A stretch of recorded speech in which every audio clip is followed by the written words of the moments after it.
Hello, everyone, and welcome to the Melbourne Traditionalists, episode 71.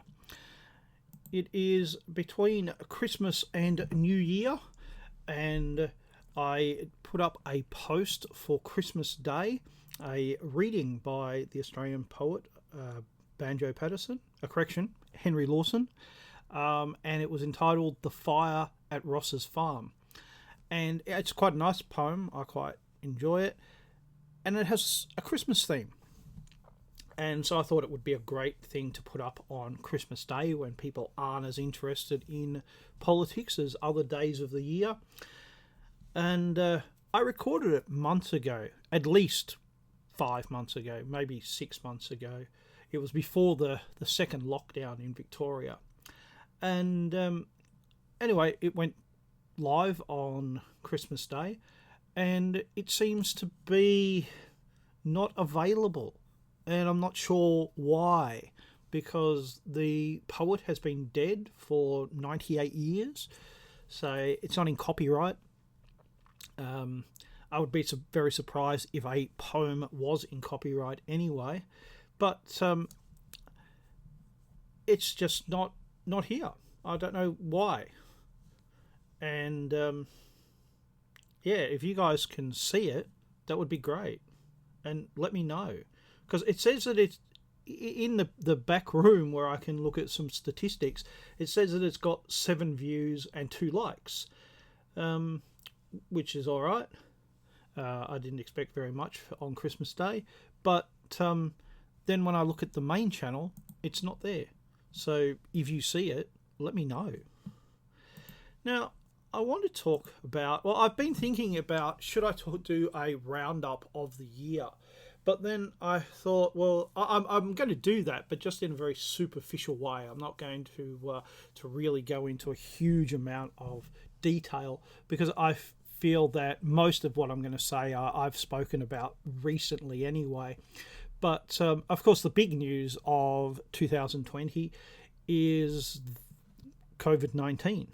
And just how much of a panic there is about it.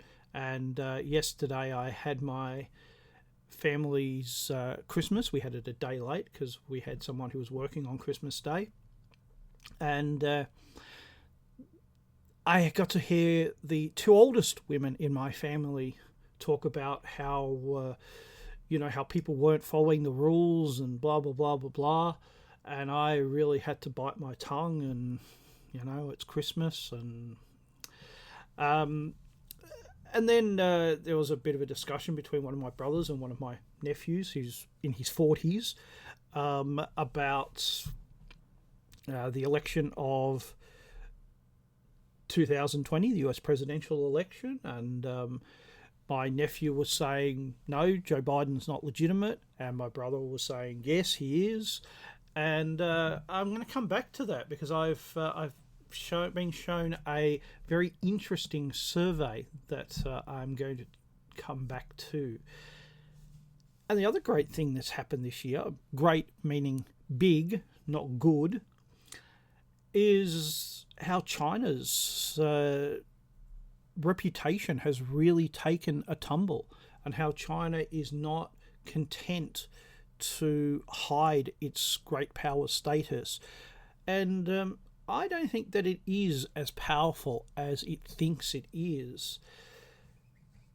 For example, its income is about 1/3 what the United States is. Now, that's pretty big. That's pretty powerful. But, when you're 1/3 the size of the guy you're about to have a fist fight with, I'd be pretty worried, right? Just because you're the tallest guy in the schoolyard, I'd still be worried about the guy who's 3 times as tall as you. But China doesn't seem to be. Well, that's going to be very interesting, isn't it? Now, I'm going to go straight on to this survey. Now, this survey has been done by USA Today, which is a newspaper, and Suffolk University poll, which I assume is associated with this university. And they've asked quite a lot of questions, and I want to go through some of them in a little bit more depth. and some of them I'll just skip over.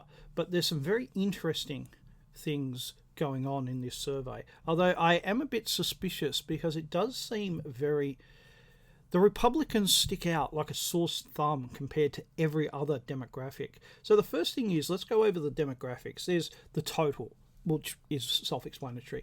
And then they've got what they have incorrectly termed genders. Of course, they mean sex. So there's male and female. And then there's areas. So there's the northeast of the United States, south, Midwest, West. So just 4 categories. Then there's party identity. Democratic, Republican, Independent, or other. So there's just the 3. And then there's 4 categories for age. 18 to 34, 35 to 49, 50 to 64, and 65 plus. And then there are 3 races: white, black, Hispanic. So the first question is, do you feel the country is headed in the right direction or is on the wrong track? So they've actually said right track and right direction and wrong track. An interesting thing. 49% have said wrong tack. It's all on the wrong track. And for men, it's 55%. For women, it's 44%. But what's interesting about the male-female divide is that men are undecided by 11%, and women are nearly double that at 21%. 21% is a lot of undecided. And the only group who are actually think that the United States is heading in the right direction are Democratic voters, 59%.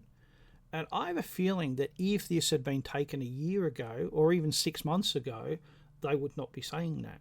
But it's simply that their candidate has won, and yeah, all right, it's heading in the right direction now. Well, I guess we'll find out. Donald Trump, favourable or unfavourable? 55% unfavourable, 40% favourable. Obviously, the biggest divide there is between Democratic and Republican voters. 4% of Democratic voters have a favourable view of Donald Trump, and 95% unfavourable. I don't think that's really a surprise. Republican, 86% favourable, 8% unfavourable. That's a bit higher than I would have thought, but then I guess we've got to think of the never Trumpers and people like that. While there's not that many of them, as it says, 8%, I guess that does sound about right when I think about it. Democratic Party, favourable or unfavourable? Unfavourable, 45%.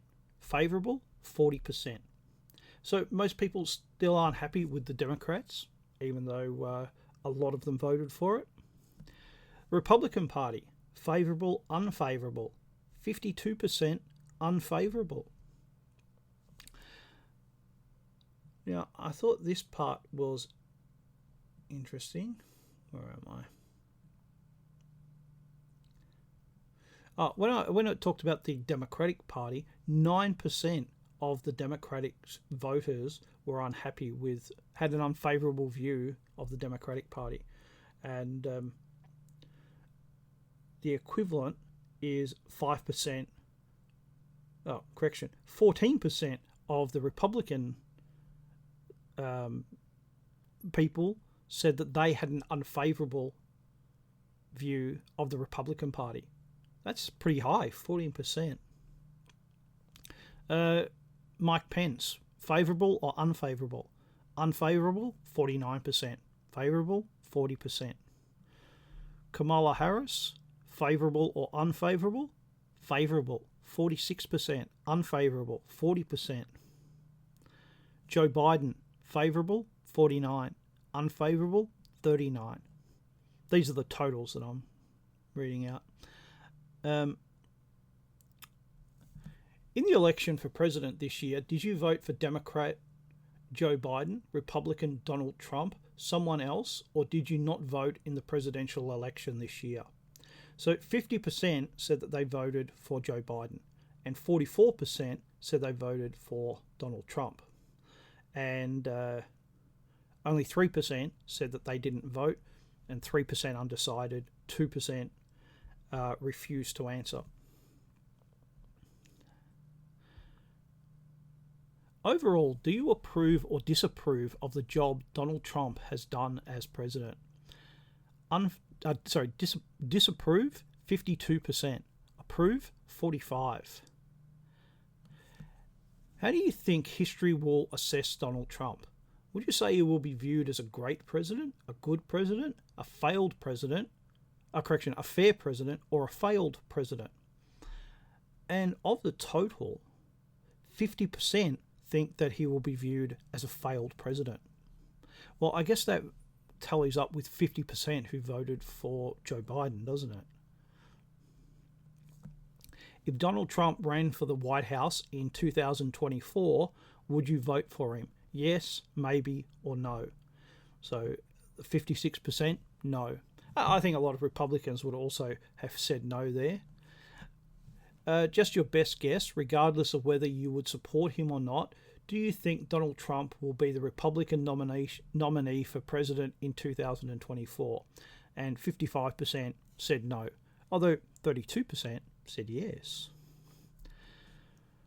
President Trump is reportedly considering issuing a preemptive pardon for himself before leaving office. What do you think? And 62% said that's an abuse of the presidential pardon powers. Now, this is a very interesting one. Which of these 7 areas would you say was President Trump's biggest achievement? Immigration, foreign policy, economic policy, climate change, race relations, draining the swamp, leadership, none, undecided, refused. Well, of the total, the highest is economic policy, 36%. And the lowest was climate change and race relations, both at 1%. But some of these are interesting. The highest in race relations is actually blacks, which is only 2%. Think that race relations, but that's the highest of most of them are either 1 or less than 1% for race relations, which is one thing that President Trump put a lot of effort into. Well, as people have been saying for a long time, that's a wasted effort, isn't it? This is the same list, but what do you think is his biggest failure? And the biggest failure is, or most people think, was leadership, 22%. Although they also think race relations was his second biggest at 20%. What is interesting? Oh, sorry, I'm thinking of a different one. Now, do you believe Joe Biden was legitimately elected president? Yes or no? Now, this is the bell ringer of this survey. Right? There's been some interesting things, but this is really, really shocking. Do you believe Joe Biden was legitimately elected president? Yes or no? So this is the total. Yes, 62%. No, 37%. 37% of people say that the next president of the United States was not legitimately elected. Wow. Now, when we go through, we look at who's the highest, who thinks he's the most legitimate. Unsurprisingly, that's Democratic supporters, 96% of whom say he is the legitimate president. What's the lowest? Yep, you guessed it, the Republicans. 20% of Republicans, so that's even a long way down from 37%, say that he is not legitimate. Correction, say he is legitimate. 3% of the Democrats say that Joe Biden is not legitimate, and 78% of Republicans say that he is not legitimate. That's shocking. It's quite a outrageous thing that the divide is so clear. The other thing that is so clear is that none of the other divisions are so great. So men and women are, reasonably within there, although 42% of men say that he's not legitimate, and 32%, which is effectively 1 in 3 women, say that he is not legitimate. The only one who is really low is blacks. 6% of blacks say he's not legitimate, but everyone else is over. It's at least 25%. So the lowest is 18 to 34-year-olds, and even there, 1/4 say that he's not legitimate. Wow. And as I wrote, justice not only has to be done, it has to be seen to be done. And it does not seem that it has been done. And that's going to cause a lot of problems in the future. All right, let me have a look through and find the next one. Here it is, the next one. Do you think Joe Biden will significantly dismantle President Trump's legacy in office? Yes or no? 66% yes, 27% no. Do you think that's a good thing or a bad thing? 50% say a good thing and 39% say a bad thing. So when this actually starts to happen, you'll notice that there'll be a lot more resistance. This is, at the moment, this is just theoretical. But when these things actually start to happen, then that legitimacy question will become more and more important. Now, this is a very interesting one because it goes against what we are told so often. Of the following 5 issues, what is the number 1 issue you want Joe Biden to address when he takes office? Control COVID-19, create and generate jobs, investigate possible misconduct by President Trump and his administration, address climate change, improve access to healthcare. So the number 1 issue, 44%, is control COVID-19. The second is 26%, create and preserve jobs. And the third, on 12%, is improve access to healthcare. The 2 that people really aren't that interested in is address climate change, 6%, and investigate possible misconduct by President Trump and his administration, 2%. And we know that those 2 issues are going to get a lot of attention, and actually no one is really interested. Even the Democrats investigate Donald Trump, 3%. Address climate change, 9%. I mean, even amongst hardcore Democratic voters, they're not really that interested. And again, that goes against what we're constantly told about climate change and about how corrupt President Trump has been, and all the other nonsense. Now that the Electoral College has cast a majority of its votes for Joe Biden, do you think it's time for President Trump to concede the election? Yes or no? 70% yes, 26% no. So here again, you can see that while 37% have said that Joe Biden is not legitimate, a good portion of those people, about a third, are prepared to say, well, what can you do? Let him be president anyway. But a quarter of people are still saying, no, President Trump should not back down. But 70% are saying, yeah, he should. Do you believe that the United States should change the Constitution so the president is elected by the popular vote, not through the Electoral College? Yes or no? Yes, 49%.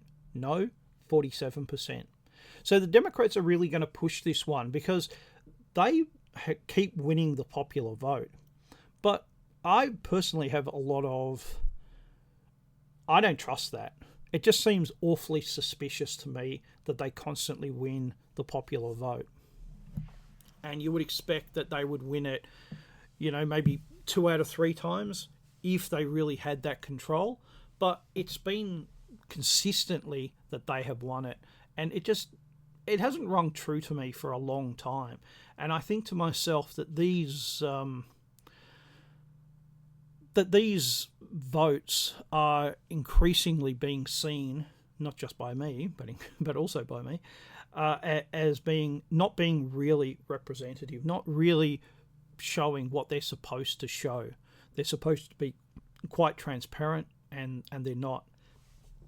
But it also shows that 47%, even just asking the question, say no. And of course, once you actually try to do something, then that pressure increases. So many people will go over to the no, keep things the same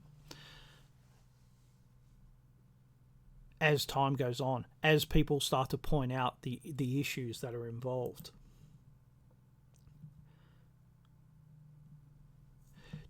Do you think the divisions in our country are getting deeper than they were in the past, less deep, or about the same? Not surprisingly, 67%, so 2 out of 3, have said that divisions are getting deeper. Bizarrely, 6% have said less deep. I don't know what's wrong with them. And 10% of those in the West and 10% of Hispanics think that problems are becoming less deep. I really don't have any explanation of that, apart from maybe drugs or booze or something, or recent knocks to the head.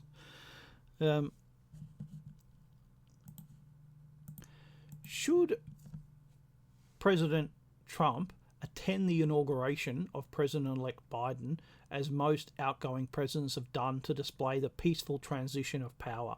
Yes or no? Yes, 66%. No, 24%.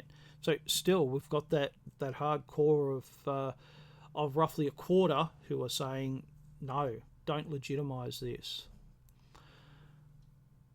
Now they're talking about COVID-19. Do you approve or disapprove of President-elect Biden's approach to handling COVID-19? Approve, 52%.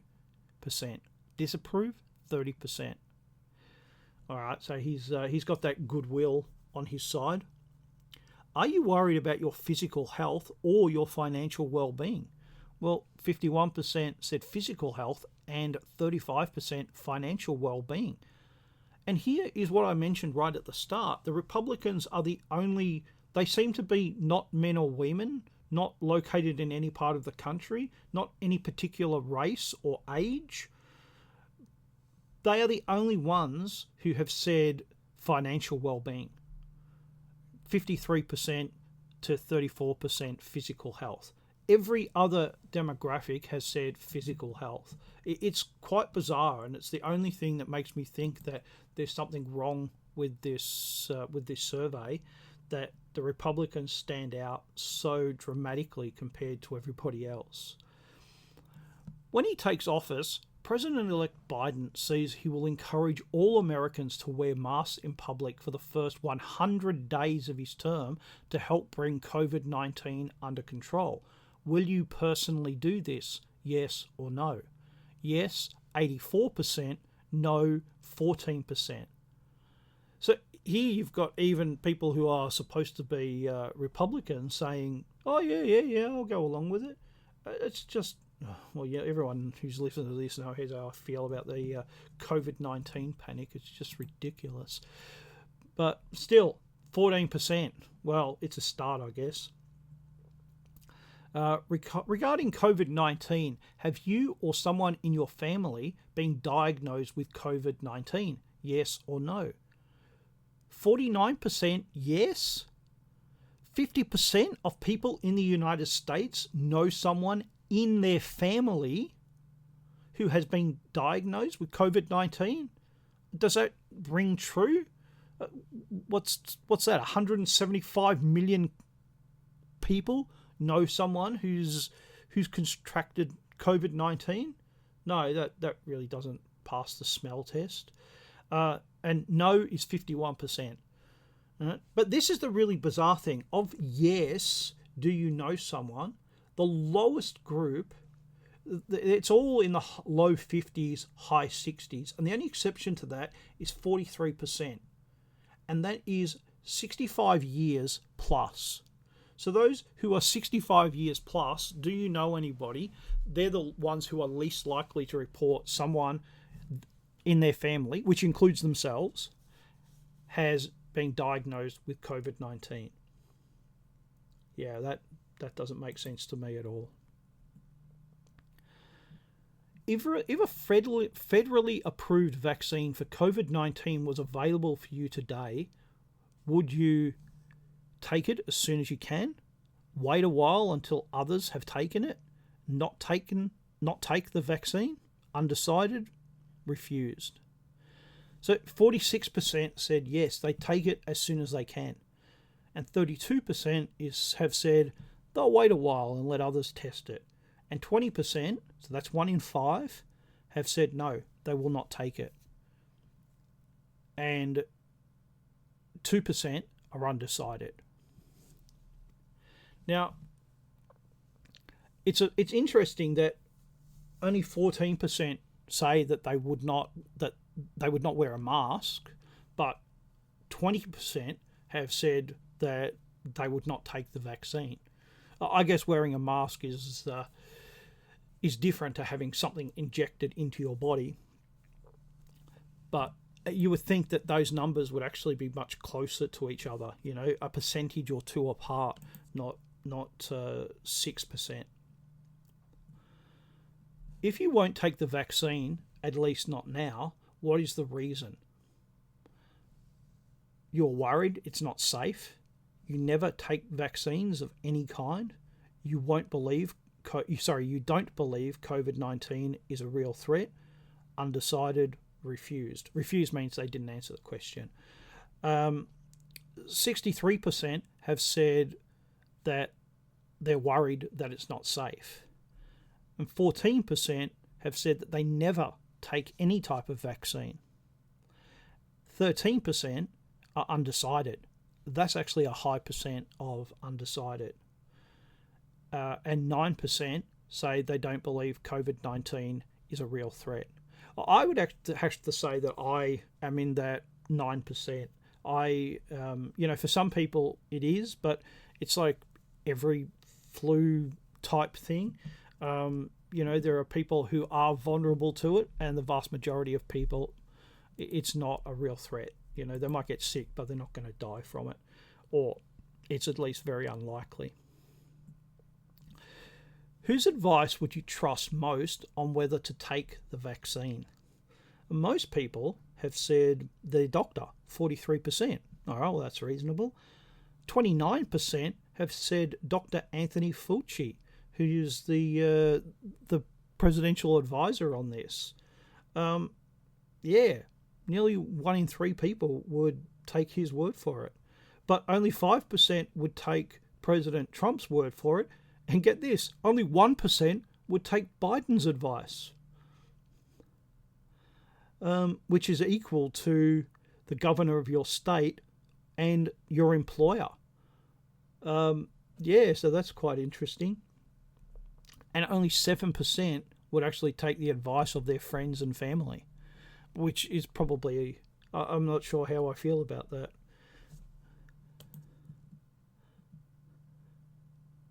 Should employers be able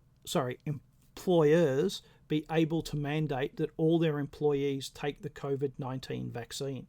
Yes or no? 60% no. So that's encouraging. But still, 33%, so 1/3, yes. The same question, but for schools. Should students have to take it? 52% no, 41% yes. Now, this is particularly worrying because this is an old person's disease. The youngest person I know of that has died from the disease was 13. The next youngest person was 17. Now, I'm not saying there's no one in between. There may very well have been, but I don't know of them, and I've been keeping an eye out. So, so this is not a young person disease. It's not a young person's problem, and still 40% of people are saying, "Oh yes, no, they should have to take the vaccine." And the thing that's interesting is that the regions of the country are not that different. Between 38 and 45% say yes. So the majority still says no, but and Democrats, 30% say no, 60% say yes. But that's pretty much the exception there. Most people are saying no, they shouldn't have to take it, which I guess is good. It's just disturbing that it's so high. There's a bit of guesswork. When do you think things in the United States will get back to normal, the way it was before the coronavirus? In a few months, by the end of next year, several years, never? Well, the highest is by the end of next year, 41%. And the next is several years, 27%. And 17% say never. Well, in one way, that's true because, we're never going to return to 2013. So we're never going to return to exactly how things were in 2019 either. And that's how things go. When it comes to the economy, do you think we are in an economic recovery, stagnation, recession, or depression? So that's right this instant, right now. And 30% said we're in a recession, or the United States is in a recession. 27% said it's stagnation. 18% have said it's a depression, and the same amount have said it's an economic recovery. And this is the issue, is that we're really in the middle of things and everything is happening. And depending on where you are in the economy and geographically, any of those things could be happening to you. You could be experiencing an economic recovery. Everything could have just stopped in stagnation. You could be having a recession. It's a bad year, but it's let's hope it doesn't last. Or you could be in a depression. This is pretty much as bad as it gets. And I think that's true all around the world. It's not just the United States. But it's interesting that there's no clear winner in how bad are things. What are your plans for the holidays? 64% stay home. Avoid travelling and gatherings with those outside your immediate household. Well, that does not have a lot of confidence in the future. How would you describe your own political viewpoint? Very liberal, moderate, conservative, very conservative. Well, most people, 37%, have said that they're moderate. And then it branches away, as you would expect. There are 2% who said that they're other, which it would be interesting to know what they mean. And 3% said they don't know, which I can understand. And so then there's just more questions about what people have actually, what level of education and all that kind of income. The income is actually quite interesting because under 20,000 per year, under 50,000 per year, under 75,000 per year, under 100,000 per year, under 140,000 per year, 140,000 per year or more, or undecided. Well, the highest is actually shared. 17% said they make under $50,000 per year, which is effectively 20,000 to 50,000. And then the other 70,000 said they make over 140,000 per year. So I would say that that's pretty skewed, and that people are probably being... I don't know that many people who are making over $140,000 a year. I mean, I know people who are making over $100,000 a year, but over $140,000, no, I don't think I know anybody actually. And that 17% actually did that. That's quite remarkable. Now, I nearly forgot this part. What TV news or commentary source do you trust the most? CNN, MSNBC, Fox News, ABC, NBC, CBS, C-SPAN, Comedy Central, PBS/NPR, none of them, and undecided. Well, the one that actually got the highest score, 29%, is none of them. That's pretty worrying that so many people are distrustful of the media. And I assume if you're listening to this, then you're in that 29%, and so am I. But it's still a worry for our civilization that people are becoming so distrustful, and therefore that's cynical. So who is the most trusted news source? On 18%, it's Fox News. And then at 14%, CNN. So then they ask the reverse question. What TV news or commentary source do you trust the least? And the one that's trusted the least is 40% Fox News and 21% CNN. So even the most trusted news services are actually mistrusted much more than they're trusted. Well, I think I hope you found that interesting. I know it can be a little bit boring with statistics, but there were some very good questions in there and some very good information. So I hope you've found this interesting. Happy New Year, and I will catch you in the new year. Bye-bye, everyone.